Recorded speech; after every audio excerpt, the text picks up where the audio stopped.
বরাক দর্পণ studio. নমস্কার, news Barak দর্পণ studio থেকে সবাইকে আবার শুভেচ্ছা। আবার চলে আসছি নিত্য নতুন খবর নিয়ে। আজকের দেশ বিদেশের গুরুত্বপূর্ণ খবর।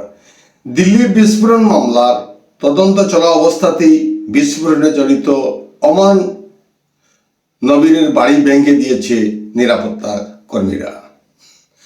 এই তথ্য প্রকাশ করেছে নিরাপত্তা বাহিনী। বিস্ফোরক বোঝাই i-20 গাড়ির পেছনের সিটে ছিলেন অমর। তার মায়ের সঙ্গে ডিএনএ নমুনা মিল পাওয়ার পর পরিচয় নিশ্চিত করা হয়। একাধিক সংস্থা যৌথভাবে তদন্তে যুক্ত হয়েছে। যত গভীরে যাচ্ছে তদন্ত, ততই নতুন নতুন তথ্য উঠে আসছে। উত্তরপ্রদেশের মেডিকেল কলেজের এক অধ্যাপক এবং JNK'র এক চিকিৎসা বিজ্ঞান ছাত্রসহ আরও দুইজনকে আটক করা হয়েছে। কেন্দ্র সরকার ফরিদাবাদের আল ফালাহ বিশ্ববিদ্যালয়ের সমস্ত নথির ফরেন্সিক অডিটের নির্দেশ দিয়েছে। সেখানে বিস্ফোরণ মামলার সঙ্গে জড়িত সন্দেহভাজন কয়েকজন পড়াশোনা করত এবং কাজও করেছিল। উত্তর ও দক্ষিণ কাশ্মীরে সন্ত্রাসবাদী নেটওয়ার্কের বিরুদ্ধে কঠোর ব্যবস্থা নেওয়া হয়েছে। বারামুল্লায় ধ্বংসাত্মক নেটওয়ার্কের সঙ্গে জড়িত 6 জনকে পুলিশ থানায় নিয়ে গিয়ে আইনের আওতায় বন্দী করা হয়েছে। হাপুরের GS মেডিকেল কলেজের প্রসূতি বিভাগের সহকারী অধ্যাপক ডক্টর ফারুককে বুধবার রাতে কলেজ ক্যাম্পাস থেকেই দিল্লি পুলিশ আটক করেছে। এছাড়াও মেডিকেল কলেজের প্রথম বর্ষের ছাত্র মোহাম্মদ আরিফ মীর সহ ডক্টর শাহিদের সঙ্গে তার যোগাযোগ ছিল বলে সন্দেহ করা হচ্ছে এবং গত 1 বছর ধরে বিস্ফোরক মজুদ করার অপরাধে তাকে গ্রেপ্তার করা হয়েছে। দেশের বিভিন্ন নির্বাচনে প্রশান্ত কিশোরের ভূমিকা ছিল অত্যন্ত শক্তিশালী। নির্বাচনের রূপ পর্যালোচনা করেই তিনি বলে দিতে পারতেন সরকার কারা গঠন করবে। দেশের বহু অভিজ্ঞ রাজনৈতিক তার কথায় আস্থা রাখতেন, নরেন্দ্র মোদী ও রাহুল গান্ধীর মতো নেতারাও।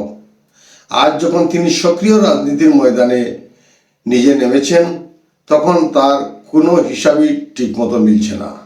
চলমান ভোট গণনাতেই মুখ পুড়েছে অসমের জামাই প্রশান্ত কিশোরের। এবার নির্বাচনে জনসুরাজ পার্টি নামে দল গঠন করে প্রতিদ্বন্দ্বিতা করেছিলেন। নির্বাচনে 238টি আসনে প্রতিদ্বন্দ্বিতা করে তিনি একটি ক্ষেত্রেও এগিয়ে থাকতে সক্ষম হননি। এবারে নির্বাচনী পূর্বাভাসে বিভিন্ন সংবাদ মাধ্যমে প্রকাশিত এক্সিট পোলে জনসুরাজ পার্টি আশাব্যঞ্জক আসন পাবে বলে পূর্বাভাস দেওয়া হয়েছিল, কিন্তু সব এক্সিট পোলের পূর্বাভাস ভুল প্রমাণিত হওয়ার প্রতি এগিয়ে চলছে।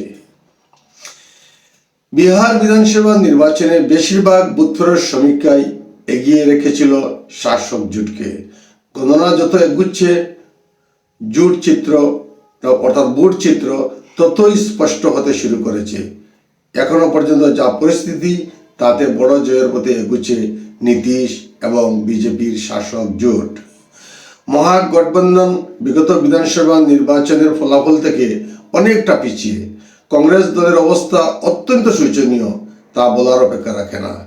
শাসক জোট ভোট গণনা পর্বের শুরু থেকেই অগ্রগতি অব্যাহত রেখেছে। বিকাল 4 ঘটিকা পর্যন্ত 243 আসনের মধ্যে 200 আসনের অধিক সিট শাসক জোটের কবলে আটকা পড়ে আছে।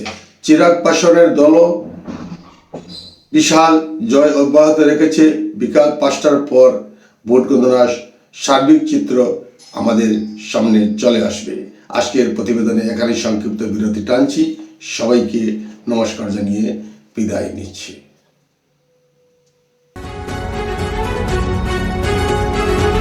নিউজ বরাক দর্পণ